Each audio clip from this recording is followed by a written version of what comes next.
정해진 것, 그것을 일반 사회에서는 두 글자로 뭐라고 표현하죠? 정해진 것, 운명이라 그러죠.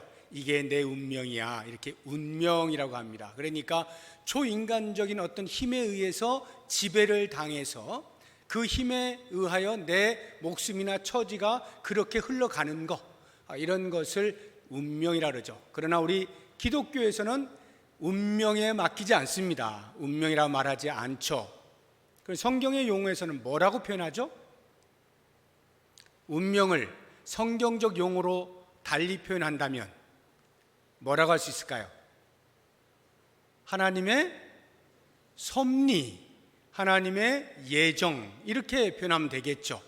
그러니까 운명이라는 것은 누군지는 몰라, 그냥 초인적인 어떤 힘, 그냥 막연한 무엇인가에 우리 인생이 끌려가고 있다라고 표현하는 것이라고 한다면, 성경은 그게 아니라 명확하게 과거에도 살아계시고 지금도 살아계시고 앞으로도 영원히 살아계시는 하나님께서 우리의 인생을 책임지시고 다스리신다, 이끌어 가신다 라고 하는 것이죠.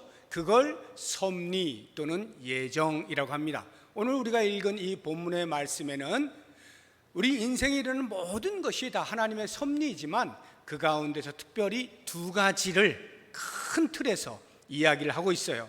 하나님의 섭리 두 가지. 첫 번째가 모든 사람은 죽는다라고 하는 것이고, 두 번째가 죽음 이후에는 심판이 있다라고 하는 이 큰 틀에서의 두 개의 섭리에 대해서 이야기를 하고 있는데, 먼저 죽음에 대해서 우리가 같이 한번 생각을 해보겠습니다. 이 자리에 앉아 계신 분 가운데 어느 누구도 나는 안 죽을 거야 하신 분은 안 계시겠죠? 인생은 모두 죽음을 피할 수 없다는 것을 다 알고 있습니다. 남유다의 13대 왕이었던 히스기야 왕이 병에 걸렸던 것 기억하시죠?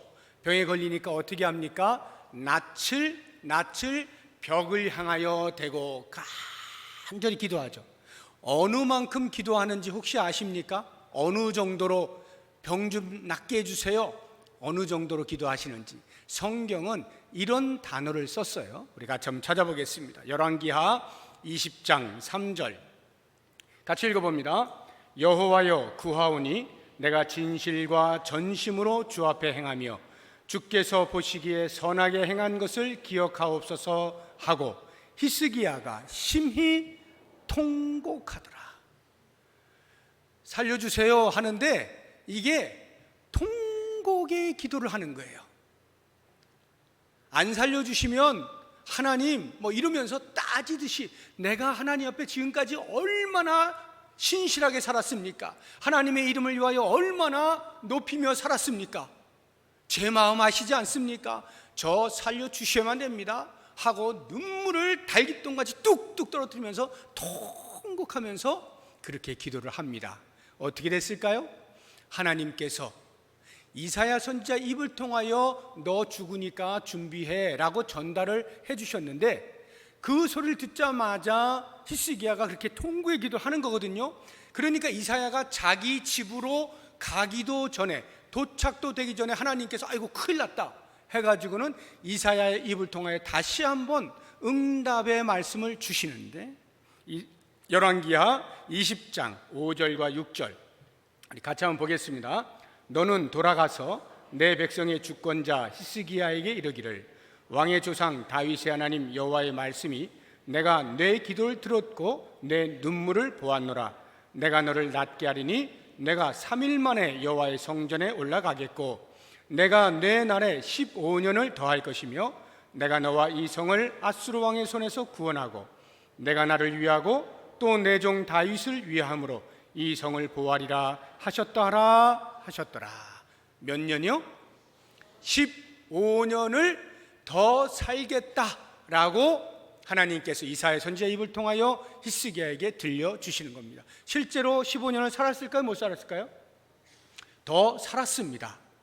하나님께서 약속하신 거니까 당연히. 죽을 병에 걸렸는데 살려주시지 않으면 하고 매달리니까 하나님이 들으시고 15년을 더 살려주셨어요.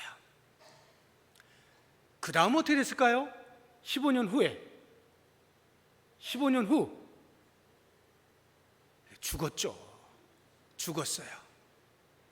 이 히스기야는, 저는 히스기야를 볼 때마다 안타까운 게 있어요. 많은 분들은 대단한 기도의 용사다 해가지고 히스기야의 기도 해가지고 책도 내고, 그 히스기야의 기도를 본받아서 이 벽을 향해서 낯을 대고 들이밀고 그냥 하나님 앞에 통곡의 눈물의 기도를 올리는 사람들이 많이 있어요. 저는 그것이 전혀 잘못됐다고 생각하지 않습니다. 자신의 심정이 그렇게 하나님 앞에 매달려야 된다라고 하면 매달리는 겁니다. 그런데 히스기야의 경우에는 제가 그 역사를 볼 때마다 가슴이 짠한 거예요. 왜냐? 15년을 더 살았으면 얼마나 존경을 받을 만해요. 기도의 응답을 받은 모범으로서. 그런데 그 15년 동안 히스기야는 오히려 하나님의 이름을 욕되게 합니다. 망령되이 여겨요. 교만해져 가지고요. 성전에 있는 것들 다 보여주고요. 나중에는 아수르 왕에게 다 뺏기고요. 별짓을 다 합니다. 15년을 더 살았으면 그 15년 동안 하나님 앞에 감사하면서 하나님의 뜻을 이루는 일에 더욱더 정진을 했다라고 하면 얼마나 멋진 삶이었겠어요. 그런데 히스기야는 그러질 못했습니다. 15년이 제 눈에는 없는 게 나았어요. 그냥 그때 죽었던 것이 훨씬 나았다라는 게 제 평가예요. 히스기야는 괜히 15년 살았어. 그래서 오히려 그동안에 자기가 쌓아놓은 명성을 다 떨어뜨린 결과를 얻었어요. 오래 산다는 게 무조건 다 좋은 게 아닙니다. 병에서 나았다고 무조건 다 좋은 게 아니에요. 그래서 내가 그 다음 어떻게 사느냐가 중요한데, 그 어떻게 사느냐가 하나님 앞에 겸손하게 하나님의 뜻을 이루어드리는 삶이라면 그보다 더 아름다울 것이 없죠. 하나님이 맡기신 사명이 아직 남은 것이 있구나 라고 여겨서 그렇게 살면 멋진데, 살려주셨다고 금방 까먹고 또 자기 모습대로 살아간다면 그것은 그때 죽는 게 더 낫다 이 말이에요. 그러니까 우리는 얼마나 오래 살 것인가에 대한 고민보다 어떻게 살 것인가에 대한 신경 쓰는 것이 훨씬 지혜로운 것이다 라는 것을 알면 좋을 것 같아요. 북이스라엘에 엘리사라고 하는 유명한 선지자가 있었죠. 그 당시에 그 이웃 나라의 아람이라고 하는 나라가 있었는데, 그 아람 왕 벤하닷이라고 하는 사람이 있었어요. 이 벤하닷도 병에 걸렸어요. 그러니까 이거 이러다가 내가 언제 죽지 하고 굉장히 걱정스러웠는데, 영험하다라고 하는 엘리사를 알게 되면서 자기 부하 하사엘을 많은 예물을 두 손에 가득 들게 해가지고 엘리사를 방문하게 합니다. 내가 지금 이런 병에 걸렸는데 내 운명이 어떠할지 좀 알려주셔. 이렇게 하사엘을 통해서 묻습니다. 하사엘이 가서 그대로 전달하니까 엘리사가 하나님으로부터 음성을 듣고 하사엘에게 이런 이야기를 해줍니다. 열왕기하 8장 10절 같이 읽어봅니다. 엘리사가 이르되 너는 가서 그에게 말하기를 왕이 반드시 나으리라 하라. 그러나 여호와께서 그가 반드시 죽으리라고 내게 알게 하셨느니라 하고. 말이 좀 이상하지 않습니까? 반드시 살아나리라. 그런데 여호와께서 내게 말씀하셨는데, 내게 알려주셨는데 반드시 죽으리라. 무슨 말이에요? 반드시 살아나는데 죽는데요. 그러니까 병으로는 살아나는데 다른 걸로 죽는다 이 말이에요. 이 벤하닷이 어떻게 됐을까요? 하사엘이 왕에게 가가지고 제가 엘리사를 만나고 왔습니다. 그래? 뭐라고 말하더냐? 반드시 살아난다 하였습니다. 이렇게 이야기해요. 뒤에 죽는다는 말 안 합니다. 반드시 살아난다 하였습니다. 이 벤하닷이 얼마나 기뻤겠어요. 흥분했겠죠. 영험한 엘리사 선지자가 그렇게 이야기했으니 내 인생은 이제 폈다. 장수의 길이 열렸다. 이렇게 하는데 그 이튿날, 성경이 그렇게 표현해요. 그 이튿날 하사엘이, 심부름했던 그 부하 신하 하사엘이 이불에다가 물을 적셔가지고 눌러서 벤하닷을 죽입니다. 그리고 자기가 왕이 돼요. 놀랍지 않습니까? 엘리사의 눈에 그게 보였던 거예요. 하나님이 보여주신 거죠. 병으로 죽는 게 아니라 다른 걸로 죽는다. 병에서부터 나음을 얻을 것이다, 반드시 살아날 것이다 라는 말을 들었을 때 얼마나 희망에 찼겠어요. 그런데 결국 인생은 죽더라 이 말이죠. 병에서 나음을 얻으면 다른 걸로라도 죽더라 이 말이에요. 인생은 반드시 죽게 돼 있어요. 우리 신약에 죽었다가 살아난 사람 있잖아요. 대표적으로 나사로. 4일이나 되었는데 예수님께서 찾아오셔가지고 나사로를 살려주시지 않습니까? 그 무덤 속에 있는 나사로에게 나와! 이래가지고 붕대 칭칭 감고 막 나와서 살지 않아요? 얼마나 살았을까요? 뭐 좀 더 살았겠죠. 좀 더 살았겠죠. 그렇다고 해서 그가 영원히 불사의 몸이 되어서 지금도 살아있으리라는 만무하잖아요. 벌써 죽었어요. 사람은 누구나 다 죽어요. 이 자리에 앉아 계신 분들, 아니 이 세상 어떤 누구를 붙잡고 물어봐도 안 죽을 자신이 있어? 라고 물어보면 고개를 설레설레 젓죠. 왜? 경험을 통해서 다 아는 거예요. 사람은 다 죽는다는 것을 경험을 통해서 알고 있는 것입니다. 그러다 보니 인생이 그러한 다가오는 죽음에 대하여서 반응하는 것이 각각이에요. 사람마다 죽음에 대한 생각이 다르고 반응하는 게 달라요. 제 1번으로 반응하는 것은 인생은 다 죽는 거구나. 그러니 이 인생 죽기 전에 내 맘껏 놀아보자. 이게 1번이에요. 반응의 1번. 그래서 이런 노래 있잖아요. 노세 노세 젊어서 놀아 늙어지면 못 노나니. 이 민요 있잖아요. 제가 지금 음정이 잘 안 맞죠. 왜냐하면 놀아본 적이 없어서 그래요. 이 놀아본 적이 없으니까 노래도 안 돼. 근데 이런 민요가 있을 만큼 이 세상은 이것을 끝이야. 그러니 마음껏 놀자. 늙어지면 몸이 힘들어가지고 놀지도 못해. 그러니까 젊었을 때 어떻게든 놀자 이거거든요. 실제로 제 친구 목사의 성도 가운데 암에 걸렸다가 이제 일단 치유가 되신 분이 계셔요. 요즘은 그래도 암을 많이 이제 치료하기 때문에 상당수는 이제 살아남습니다. 근데 이 이제 여자분인데, 여자 성도님인데 암에서 살아났어요. 그러더니 그 다음부터 태도가 달라지더래요. 어떻게 달라지느냐? 갑자기 어느 날 벤츠를 뽑더래요. 벤츠 차, 고급차 벤츠를 딱 뽑더래요. 그러더니 들로 산으로 마구 놀러 가면서 맛있다고 하는 데는 전국을 돌아다니면서 맛집을 다 돌아다니면서 먹더라는 겁니다. 그 신랑하고 같이. 왜 그러냐 했더니 내가 암에 걸려보니까 언제 죽을지 모르는 인생인 걸 알게 되었다. 언제 죽을지 모르는데 억울해서 내가 먹는 거라도 제대로 먹어보고 죽어야지 내가 왜 이렇게 살아? 하고는 좋은 차 뽑아가지고 그렇게 살더라는 거죠. 오늘날 젊은 세대를 반영하고 있는 삶의 태도입니다. 젊은 세대 전체를 제가 싸잡아서 욕을 하려고 하는 게 아니에요. 최근에 경향이 그렇다 이 말이에요. 많은 젊은 사람들이 돈을 굳이 모으려고 하지 않습니다. 보통 우리 옛날 분들은 다 돈 어떻게든지 모아가지고 집을 장만하지 않아요? 그렇게 하는 게 보통 패턴인데 요즘은 집 굳이 있을 필요 없다. 죽으면 집 내가 뭐 할 건데 하고는 집을 살려고 하지 않고 그냥 전세나 월세나 이렇게 하고 차를 좋은 걸 사요. 차를. 그래서 어디든지 내가 하고 싶은 거 하겠다. 그러면서 살아야 되겠다라고 하는 것입니다.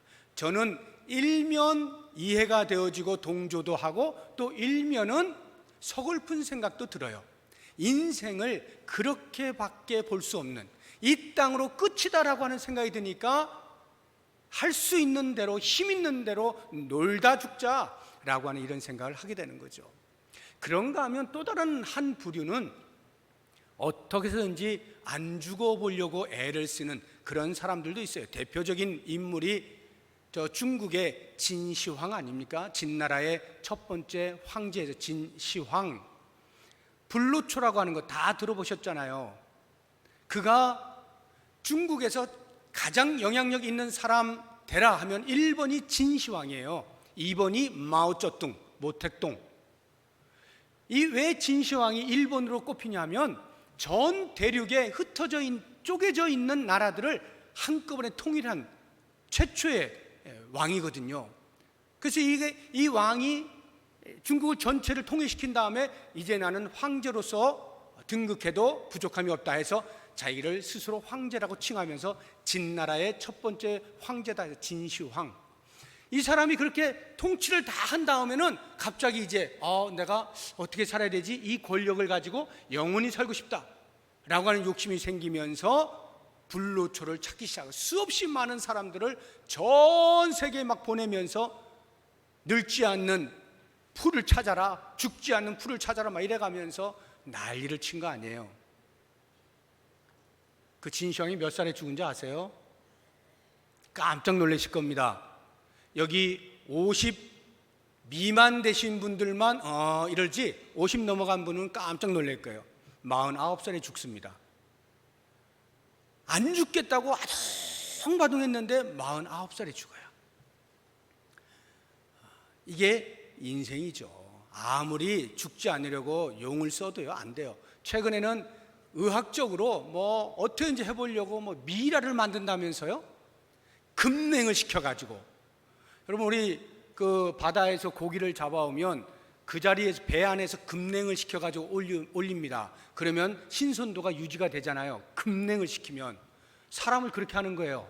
사람을 죽자마자 급냉을 시켜요.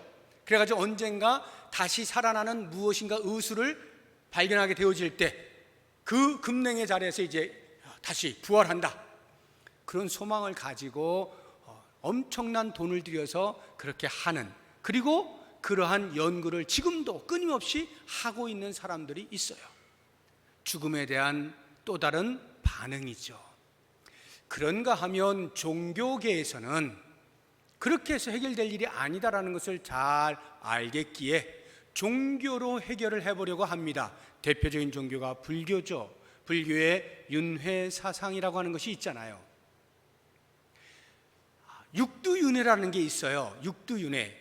그러니까 윤회, 사람이 죽으면 그 다음 또 다시 태어난다는 것인데 6개의 그 등급이 있어요. 그래서 아주 이 땅에 살 때 형편없이 사는 사람은 제일 하급, 아주 고귀하게 사는 사람은 제일 최상급. 이래가지고 뭐 벌레로도 다시 태어나고 뭐 야수로도 태어나고 또는 뭐 사람으로도 태어나고 막 이렇게 6개의 등급으로 나누어서 이야기를 합니다.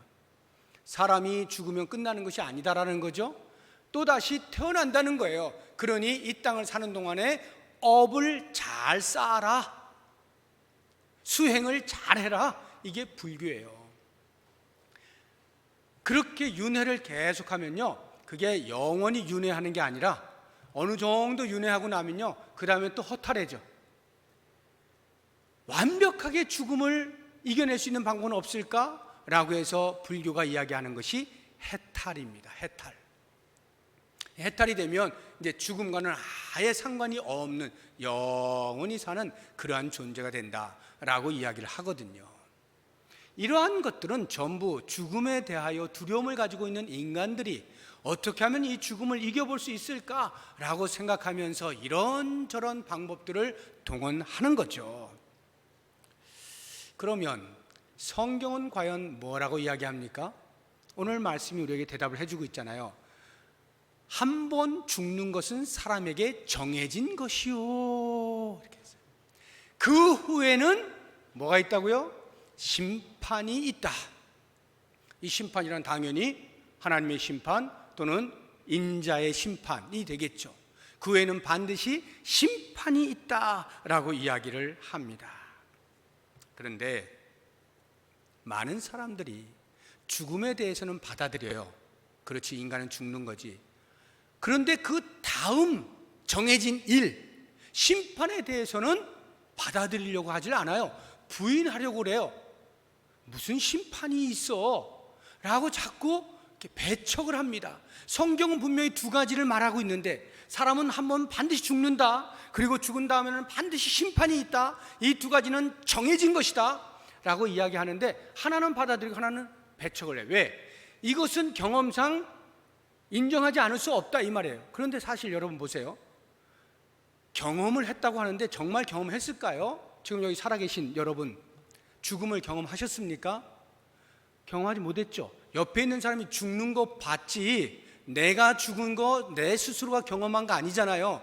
내가 아직 경험되지 않았는데 다른 사람이 죽는 거 보고 아 나도 죽겠네 유추하는 거 아닙니까? 실제로 내가 죽어서야 경험이 되어지는 거잖아요. 그런데도 그 유추에 조금의 의심도 하지 않아요.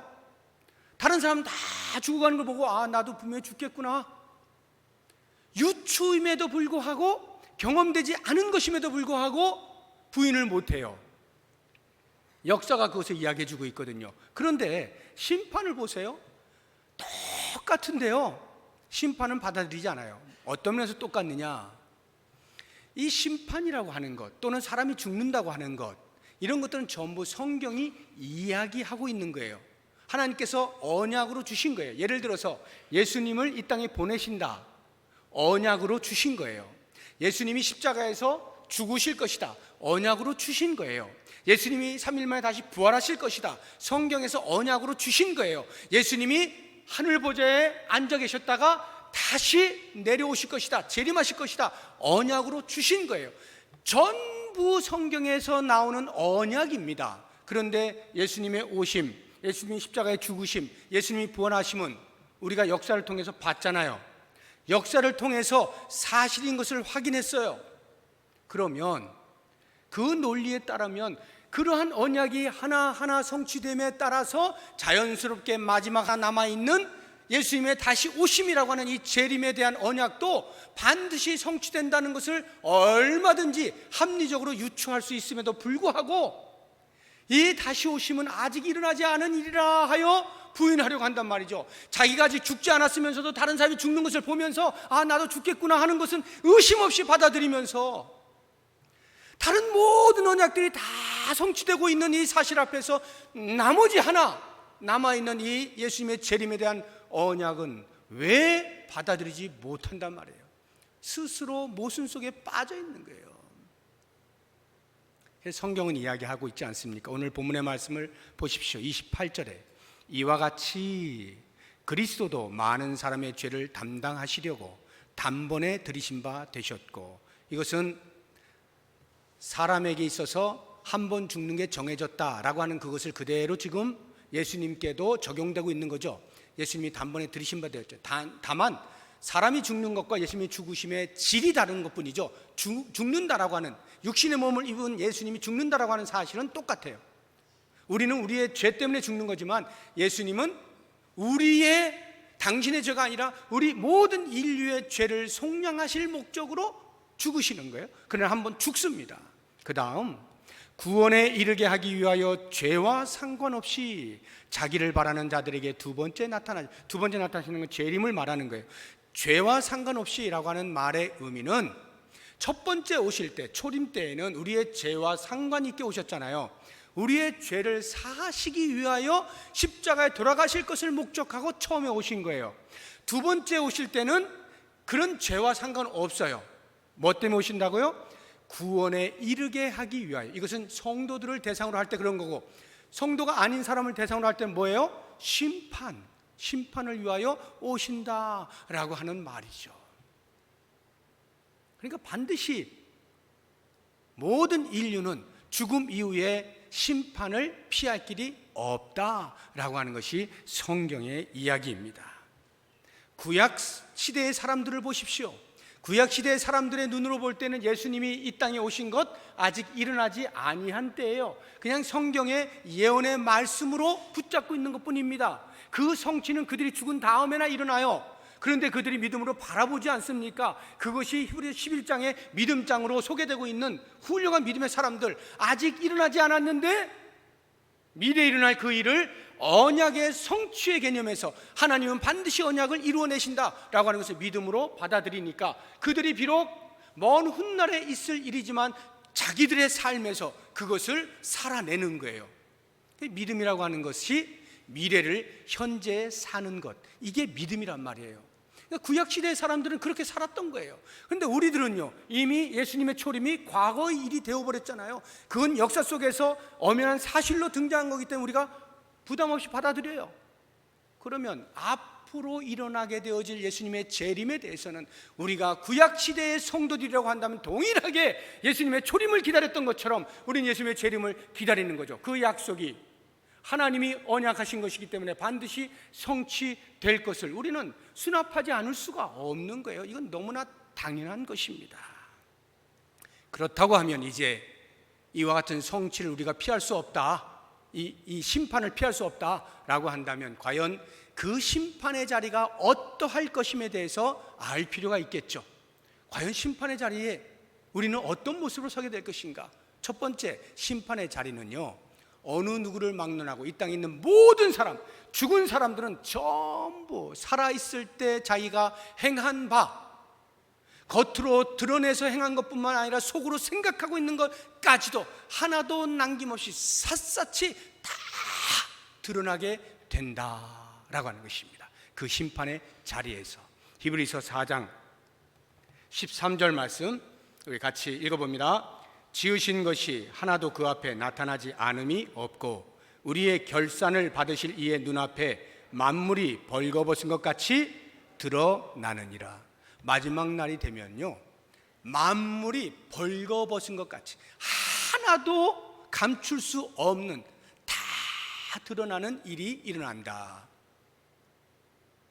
우리의 행동뿐만 아니라 생각한 것까지도 다 드러나는 자리가 심판의 자리입니다. 두 번째, 그 심판의 자리는 최종 선고를 받는 자리입니다. 최종 선고. 마태복음 16장 27절 말씀 같이 읽어봅니다. 인자가 아버지의 영광으로 그 천사들과 함께 오리니 그때에 각 사람이 행한 대로 갚으리라. 각 사람이 행한 대로 갚으리라. 최종 선고입니다.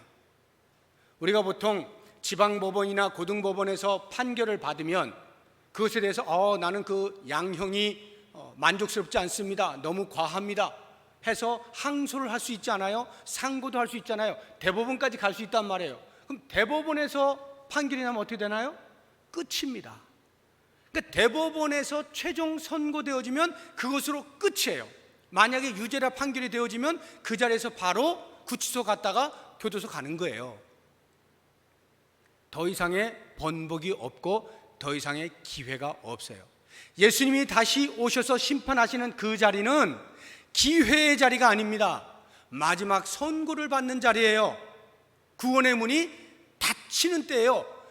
행한 바대로 양이 될 것이냐 염소가 될 것이냐 구별이 나버리는 거예요. 주님, 하루만 저에게 기회를 주시면 제가 지금까지 했던 모든 것을 만회할 수 있을 만큼 훌륭한 삶을 살겠습니다. 안 돼요. 그때는 끝이에요. 끝. 그게 심판의 자리다. 마지막 심판의 자리는 논공행상의 자리다. 논공행상. 논공행상이 뭔지 아시죠? 공로를 따져서 그 공로에 따라 상을 주는 자리, 논공행상을 하는 자리예요. 계시록 22장을 보겠습니다. 12절 말씀 같이 읽어봅니다. 보라, 내가 속히 오리니 내가 줄 상이 내게 있어 각 사람에게 그가 행한 대로 갚아주리라. 이것은 철저하게 성도들을 대상으로 말하고 있는 거예요. 예수님께서 이 땅에 오셔서 다시 오셔서 심판의 자리에서 상을 들고 오셔요. 성도들에게는 상을 들고 오셔서 그냥 마구잡이로 공평하게 10명 모였니? 자, 10등분이다 이렇게 해주시는 게 아닙니다. 상을 가지고 오셔서는 각 사람이 행한 대로 상을 나누어 주는 거예요. 이게 논공행상이에요. 과거에 나라를 살리는 수없이 많은 장군들에게 그 공로에 따라서 논공행상을 하지 않았습니까? 마지막 심판의 자리가 바로 그 자리입니다. 그래서요, 우리가 예수를 믿으면 다 구원받죠. 구원받음에 있어서는 의심의 여지가 없어요. 그러나 다 똑같이 구원받는 게 아닙니다. 반드시 마지막 이 심판의 자리에 논공행상이 있다는 것을 기억하십시오. 상이 달라요. 내가 어떻게 살았느냐에 따라서 분명히 다른 상을 받는다는 것을 기억하면 좋겠어요. 자, 그러면 이제 마지막으로 이러한 심판의 자리를 우리가 믿음의 눈으로 수납하고 이 자리가 있구나, 심판이 반드시 있구나 라고 하는 것을 알았다면, 그러면 이 땅을 사는 이 짧은 시간 동안에 우리는 과연 어떻게 살 것이냐 라고 하는 게 숙제겠죠. 어떻게 살아야 할까요? 당연한데 그 당연한 것을 말씀을 통해서 우리가 한번 다시 조명을 받아보면 좋겠어요. 사도 바울이 이렇게 살자라고 권면을 합니다. 로마서 13장 로마서 13장 11절에서 14절까지의 말씀 같이 읽어봅니다. 또한 너희가 이 시기를 알거니와 자다가 깰 때가 벌써 되었으니 이는 이제 우리의 구원이 처음 믿을 때보다 가까웠습니다. 밤이 깊고 낮이 가까웠으니 그러므로 우리가 어둠의 일을 벗고 빛의 갑옷을 입자. 낮에와 같이 단정히 행하고 방탕하거나 술 취하지 말며 음란하거나 호색하지 말며 다투거나 시기하지 말고 오직 주 예수 그리스도로 옷 입고 정욕을 위하여 육신의 일을 도모하지 말라. 심판이 있음을 알고 있는 우리가 과연 어떻게 살아야 할까라고 할 때 이 바울의 권면은 매우 중요한 권면이 됩니다. 낮에와 같이 단정히 행하는 것입니다. 그게 무슨 뜻입니까? 술 취하는 거 버리라는 거예요. 방탕하는 거 버리라는 거예요. 음란하고 호색하는 거 버리라는 거예요. 다투고 시기하는 거 버리라는 겁니다. 그런 것들이 전부 심판의 때에 다 드러난다는 거예요. 그에 따라서 상벌이 주어지게 되어 있다는 거예요. 그러므로 우리는 그리스도로 옷 입은 자로서 육신의 정욕을 도모하지 말아야 한다. 이 사실을 베드로 사도는 조금 더 명확하게 긍정적인 표현을 통해서 우리에게 이야기를 해주고 있어요. 베드로후서 3장 8절에서 13절 말씀, 좀 길지만 전부 내가 해야 될 삶의 모습이니까 잘 생각하시면서 같이 읽어보면 좋겠습니다. 사랑하는 자들아, 주께는 하루가 천년 같고 천년이 하루 같다는 이 한 가지를 잊지 말라. 주의 약속은 어떤 이들이 더디다고 생각하는 것 같이 더딘 것이 아니라 오직 주께서는 너희를 대하여 오래 참으사 아무도 멸망하지 아니하고 다 회개하게 이르기를 원하시느니라. 그러나 주의 날이 도둑같이 오리니 그날에는 하늘이 큰 소리로 떠나가고 물질이 뜨거운 불에 풀어지고 땅과 그 중에 있는 모든 일이 드러나리로다. 이 모든 것이 이렇게 풀어지리니 너희가 어떠한 사람이 되어야 마땅하냐? 거룩한 행실과 경건함으로 하나님의 날이 임하기를 바라보고 간절히 사모하라. 그날에 하늘이 불에 타서 풀어지고 물질이 뜨거운 불에 녹아지려니와 우리는 그의 약속대로 의가 있는 곳인 새 하늘과 새 땅을 바라보는도다. 과연 우리가 어떻게 살아야 마땅하냐? 베드로의 이 절절한 외침, 거룩한 행실과 경건입니다. 거룩한 행실과 경건으로 주의 다시 오심을 사모하며 기다려라. 그리고 우리가 바라보아야 할 것은 이 땅이 아니다. 저 새하늘과 새 땅이다. 그래서 성도 인사들은 우리가 이 땅에 살고 있지만 이 땅에 속한 자로 살지 않습니다. In the world, but not of the world. 세상에 있지만 세상에 속한 자로 살지 않아요. 세상과 같이, 세상처럼 그렇게 살지 않아요. 세상을 사랑하지 않습니다. 세상에 집착하지 않아요. 그리고는 이제 곧 오실 주 예수 그리스도를 바라보고 주와 함께 내려오게 될 새하늘과 새 땅을 바라보면서 거룩한 행실과 경건함으로 주의 다시 오심을 사모하며 사는 겁니다. 사랑하는 성도 여러분, 우리가 한번 죽는 것 정해져 있습니다. 그 후에 심판이 있는 것 정해져 있어요. 정해져 있는 것을 거스를 수 없어요. 그러면 이 정해져 있는 심판 앞에 서게 될 때 나는 어떠한 평가를 받아야 되겠는가 라고 하는 것은 지금 내가 어떻게 사느냐에 달려 있음을 잊지 마시고, 세상이 나를 슬프게 합니까? 너무 슬퍼하지 마십시오. 세상이 나를 힘들게 합니까? 너무 피곤해하지 마십시오. 우리가 바라볼 것은 저 하늘과 저 땅이에요. 새 하늘과 새 땅이 우리에게 도래하는 그날에 있게 되어질 논공행상, 그것을 생각하면 오늘의 슬픔과 오늘의 억울함과 오늘의 고난은 넉넉히 이겨낼 수가 있죠. 모쪼록 원하기는 우리 모든 성도님들이 주님께서 논공행상을 하실 때 큰 면류관 많이 쓰실 수 있기를 주의 이름으로 축복합니다. 기도하겠습니다. 하나님,